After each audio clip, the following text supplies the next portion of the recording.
Assalamualaikum warahmatullahi wabarakatuh. Kepada yang terhormat Bapak Reski Aulia Pramudita selaku dosen pengampu mata kuliah manajemen UKM. Di sini kami akan membahas presentasi tugas kami yang membahas tentang analisis permasalahan lingkungan sekitar bagi entrepreneur. Adapun anggota kelompok kami, saya Nova Yuni Puspitasari, saya Sarah Dita, saya Nurul Aziza, saya Eka Prilia Aisyah, saya Absari Maindriani.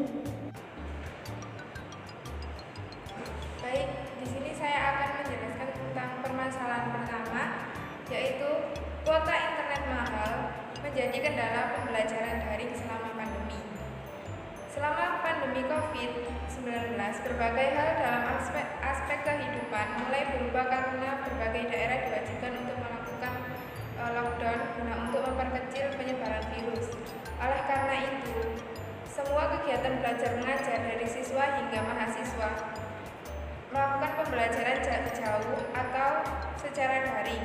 Namun demikian, banyak juga kendala yang dialami ketika melakukan pembelajaran secara daring, yaitu seperti mahalnya kuota internet. Salah satunya sebagian masyarakat mengeluh adanya harga yang mahal paket data internet untuk melakukan pembelajaran jarak jauh bagi para murid saat pandemi COVID. Yang kedua, ada ide atau solusi untuk mengatasi masalah tersebut. Yang pertama ada jasa akses WiFi per jam atau WiFi Coin. Cara kerja dari layanan ini adalah hanya perlu memasukkan koin ke dalam mesin WiFi dan pemakaian akan mendapat durasi penggunaan internet sesuai aturan dari pemilik mesin. Langkah penggunaan WiFi Coin adalah sebagai berikut. Yang pertama, penggunaan akan masuk ke jaringan internet WiFi Coin melalui smartphone atau laptop.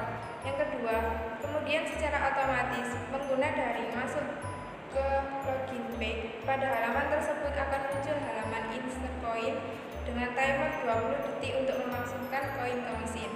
Yang ketiga, ada pengguna bisa memasukkan koin dengan jumlah tertentu sesuai dengan tarif yang disediakan oleh pemilik mesin. Setelah itu, tap selesai bayar dan pemakaian dapat menggunakan internet sesuai dengan durasi yang tersedia. Materi selanjutnya yaitu WiFi voucher.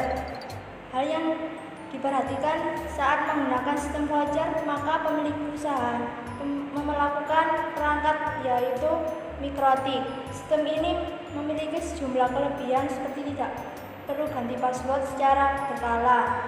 Durasi pemakaian bisa ditentukan, kecepatan tetap stabil meski sedang ramai atau karena mikrotik mengatur manajemen bandwidth untuk membagi kecepatan sesuai prioritas dan merata, dan bisa mencetak voucher sehingga ratusan sekaligus serta perangkat tambahan lain atau router dan WiFi AP, serta perlu printer dan komputer untuk membuat serta mencetak voucher.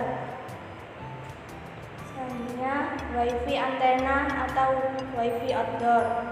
Jaringan nirkabel atau WiFi menggunakan sinyal frekuensi radio alih-alih kabel untuk menghubungkan perangkat kita seperti komputer, printer, dan ponsel cerdas ke internet dan satu sama lain.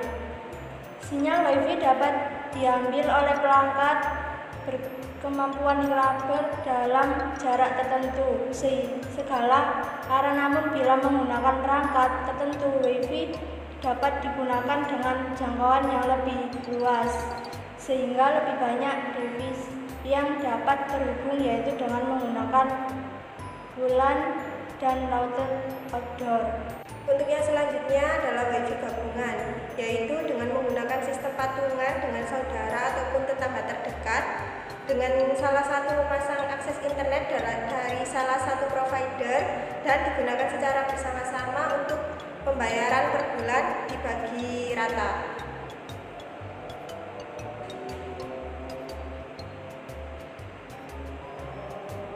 Hal yang perlu diwujudkan untuk ide tersebut adalah menguasai teknologi tersebut baik menggunakan sistem ganti password maupun voucher.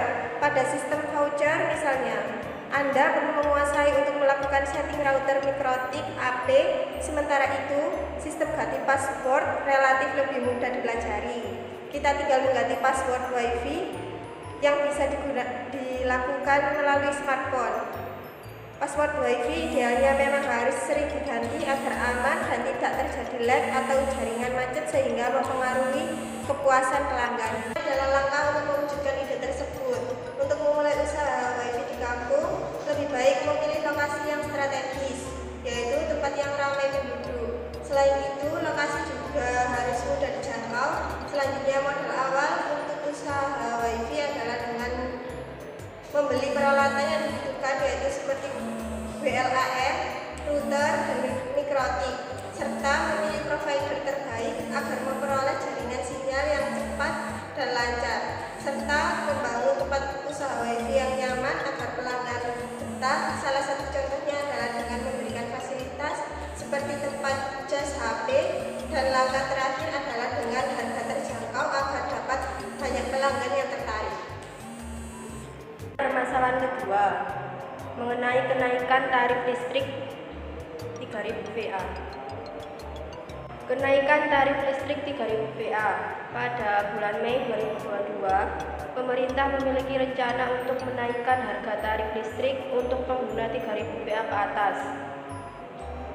Tetapi warga tidak setuju dengan adanya kenaikan tarif listrik tersebut karena kondisi ekonomi belum sepenuhnya pulih akibat pandemi COVID tersebut. Selanjutnya, ide atau solusi yang ditawarkan. 1. Pembayaran tagihan listrik secara bertahap. PT PLN menyiapkan kebijakan skema cicilan pembayaran listrik bagi pelanggan yang jumlah tagihannya membengkak di atas 20%. 2. Memberi kompensasi ke masyarakat. Pihak PLN diminta untuk memberikan kompensasi terhadap masyarakat yang kurang mampu dalam membayar agar meringankan beban pelanggan yang tagihannya membengkak karena imbas kebijakan pembatasan sosial berskala besar atau PSBB. 3. Membenahi komunikasi antara pihak PLN dengan pelanggan. Komunikasi pihak PLN dengan pelanggan masih sangat buruk. Hal ini tercermin dari ramainya keluhan mengenai lonjakan tarif listrik di masa pandemi. Oleh karena itu, PLN untuk berbenah khususnya dalam komunikasi dengan pelanggan. Selanjutnya, hal yang diwujudkan dari ide tersebut. PLN telah mengambil kebijakan perlindungan lonjakan dengan membuat skema angsuran terhadap lonjakan yang terjadi. Untuk yang mengalami kenaikan di atas 20%, jadi pihak PLN harus mengambil keputusan dengan baik agar masyarakat tidak protes terhadap kenaikan atau penurunan harga pembayaran barang listrik. Selanjutnya, langkah mewujudkan ide tersebut. PLN telah mengambil kebijakan perlindungan lonjakan dengan membuat skema angsuran terhadap lonjakan yang terjadi untuk mengalami kenaikan di atas 20%.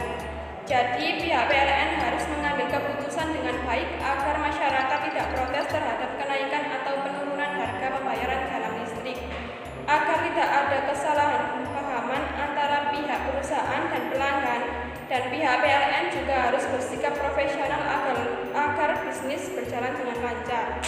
Baik, sekian presentasi dari kelompok kami. Mohon maaf apabila ada kekurangan atau kesalahan kata. Wassalamualaikum warahmatullahi wabarakatuh.